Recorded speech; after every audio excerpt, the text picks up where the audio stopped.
안녕하십니까. 이온의 주식 사냥입니다. 자, 오늘 코스피 코스닥이 상당히 많이 떨어졌어요. 이란 리스크 때문에. 근데 이란에 대한 전쟁보다도 정확히 말씀드리면 이제 호르무즈 해협에 대한 봉쇄가 큰 영향을 준 것 같아요. 유가 상승이라든지 또 물류의 막 그 수송 차질이라든지 이런 여파가 우리나라 증시에 크게 영향을 미쳤고, 특히 뭐 일본, 홍콩에 비해서 많이 떨어진 건 단기간에 많이 급등을 했기 때문에 나오는 또 그 물량이다라고 볼 수 있어요. 실제로 코스피는 7% 넘게 빠졌고 코스닥은 4% 넘게 빠졌는데, 코스닥은 그때 아침에 수급이 들어왔어요. 그래서 만약에 버텨줬다고 하면 저는 코스닥이 오늘 강하게 올라갔을 거라고 보던데, 코스피가 점심시간 이후에 급락을 하면서 코스닥도 결국 점심시간 이후로 급락을 하는 모습을 보여줬습니다. 중요한 건 뭐냐면 코스피 지금 들어가도 될까요?예요. 코덱스 레버리지 지금 들어가도 될까요? 삼성전자 들어가도 될까요? 아, 이거는 정말로 안 될 것 같아요. 지금은 단기 고점을 결국 형성했다고 봐야 돼요. 단기 고점을 형성했다는 거는 결과적으로 뭐냐면 결과 이제는 파동상의 조정이 나온다는 거거든요.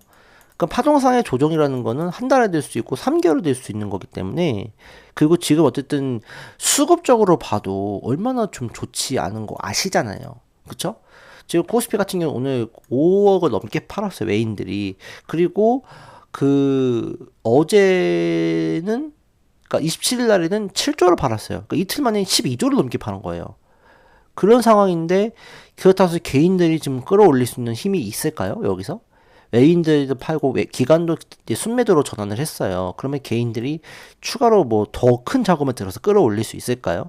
저는 안 그럴 것 같아요. 왜냐면은 개인들이 끌어올리기 위해서는 결론적으로 기관들이나 혹은 외국인들이 도와줘야 돼요. 그런데 개인들만 들어온다? 그러면 뭐 하면 돼요? 외국인 기관들을 팔면 돼요.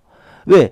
솔직히 뭐 기관들 외국인들은 저 밑에 샀기 때문에 15만 원에는 팔든 16만 원에 팔든 솔직히 뭐 10만 원에 팔든 다 이득이에요.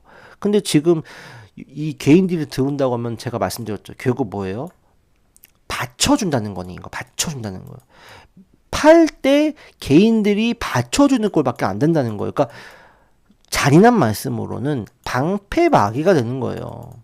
그래서 지금의 입장에서 신규 매수를 한다? 이거는 방패막이 하시겠다는 것밖에 안 되는 거예요. 너무 죄송스러운 말씀인데. 그래서 지금은 삼성다이닉스 현대차에 들어가는 것보다는 일단은 우리가 조금 관망을 해보고 좀 더 떨어지기를 기다리는 게 맞다라는 생각을 가집니다. 그 지금 보시면은 결국에는 지금 뭐 비투 문제도 상당히 크죠. 지금 뭐 예탁금 구매도 잔고도 상당히 크고 신용거래 막혔기 때문에, 만약에 이제 오늘 이제 장대음봉이 나왔잖아요. 그러면은 내일 살짝 반등이 나올 수도 있어요. 오늘 많이 떨어졌기 때문에 기술적 반등이 나올 수 있어요. 혹은 안 나올 수도 있어요. 그렇게 됐을 경우에 기술 반등 나오면 단가가 높으신 분들, 손실이 아직 크지 않으신 분들은 파는 게 좋아요. 왜냐면은 이렇게 한 번 올리면은 삼성전자 반등 들어오네, 아 또 좋은 뉴스 나오네, 그러면은 또 들어올 수 있거든요. 그리고 나서 또 한 번 뭐 해요? 밀어버려요. 이렇게 이런 식으로. 이때부터는 뭐 대응이 안 돼요. 반대 매매도 나오고, 그러면 근데 만약에 반대 매매 나오면 더 크게 하락할 수 있거든요. 이런 흐름이 나올 수 있기 때문에 지금은 삼성전자, 하이닉스 같은 대형주, 코스피 대형주를 신규 매수할 때가 아니라고 전 분명 말씀을 드리고 싶어요. 제가 틀릴 수도 있지만 지금 여러 가지 분위기상 쉽지 않을 것 같고, 또 추가적인 악재가 있었어요. 뭔지 아세요? 진성준 민주당 의원 다시 한번 금투세 얘기를 합니다. 근데 금투세 지금 해도 될 것 같다는 생각이 들어요. 왜냐면 삼성전자, 하이닉스가 많이 올랐잖아요. 5만 원에서부터 20만 원 올라갔고, 하이닉스가 10만 원에서부터 100만 원 갔잖아요. 그러면은 이제 솔직히 말씀드려서 세금 거둬도 될 것 같은데 라는 생각이 들 수 있지 않을까요?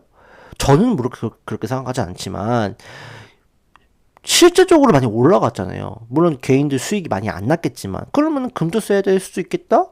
라고 정강정책으로 반영할 수도 있단 말이에요. 그럼 이게 반영되면 이 코스피 특히 대형주는 더 크게 하락할 수도 있다는 겁니다. 그래서 지금 뭐 주식시장이 어렵다고 해서 폐지를 결정했는데, 지금은 주식이 많이 올라갔으니까 주식시장이 호황인데 이제 세금 걷어도 되는 거 아니야? 라고 생각한다면 이거는 굉장히 큰 악재가 될 수도 있겠죠. 그래서 지금은 상당히 우리가 좀 지켜볼 필요가 있다. 관망할 필요가 있다. 그렇게 생각을 합니다. 그래서 지수 자체가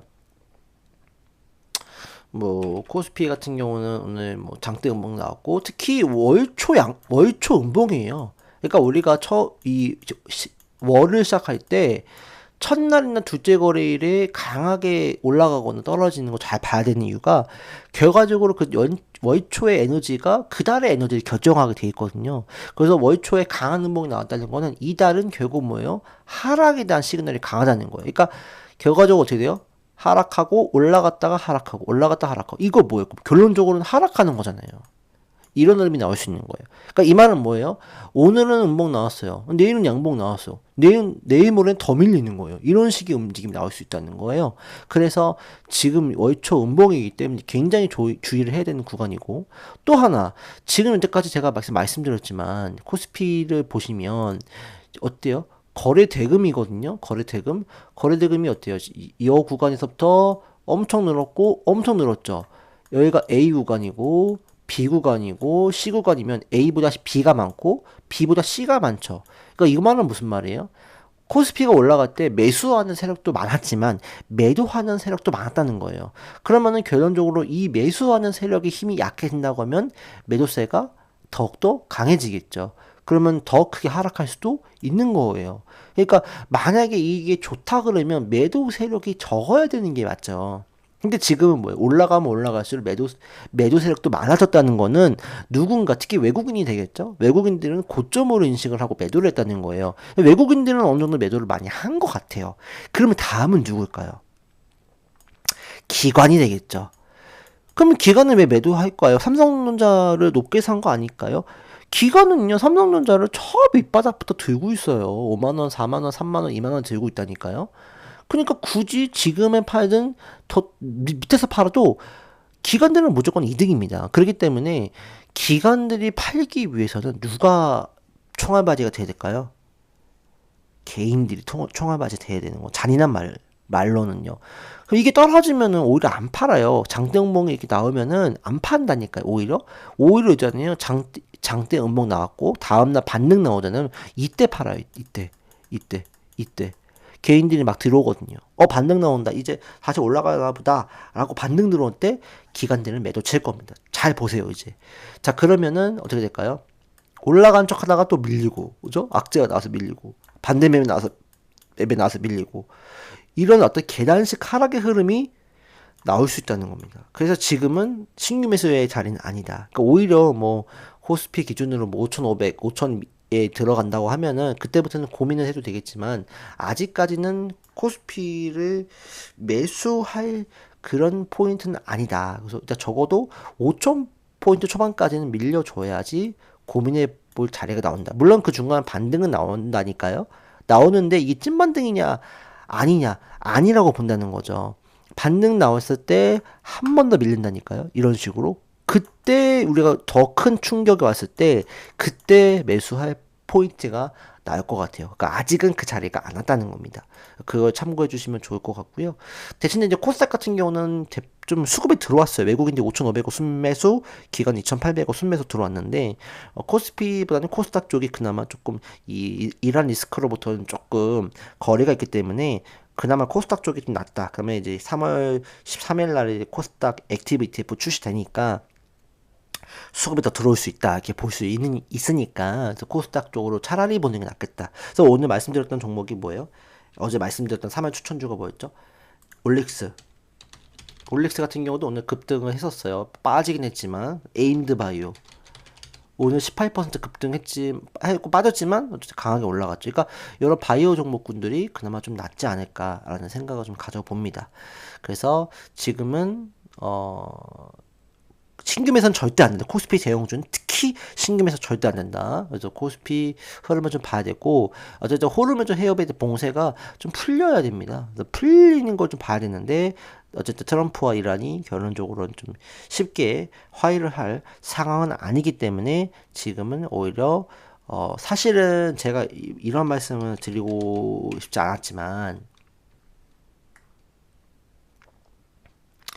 예를 들어서 이거예요. 네. 인버스가 날 수 있습니다. 해지 전략으로. 그러니까 인버스는요, 내일 빠진다고 했을 때 들어가도 괜찮은 것 같긴 합니다. 단기적으로는요. 그래서 인버스도 단기적으로 이제 오히려 음봉 나왔을 때 한번 들어가는 것도 아마 괜찮지 않을까라는 생각을 가져봅니다. 지금은 관망이 필요하다라는 말씀을 드리고 반대 매매 출회, 그다음에 그 이러한 이 움직임들, 그다음에 어떤 수급의 변화, 그다음에 뭐 금투스에 대한 분위기 이런 것도 체크해 볼 필요가 있다 생각을 합니다. 3월은 변동성이 심하니 무리한 매매는 지양하시는 쪽으로 생각을 해주시기를 바랍니다. 자, 오늘 방송은 여기까지 하겠습니다. 감사합니다.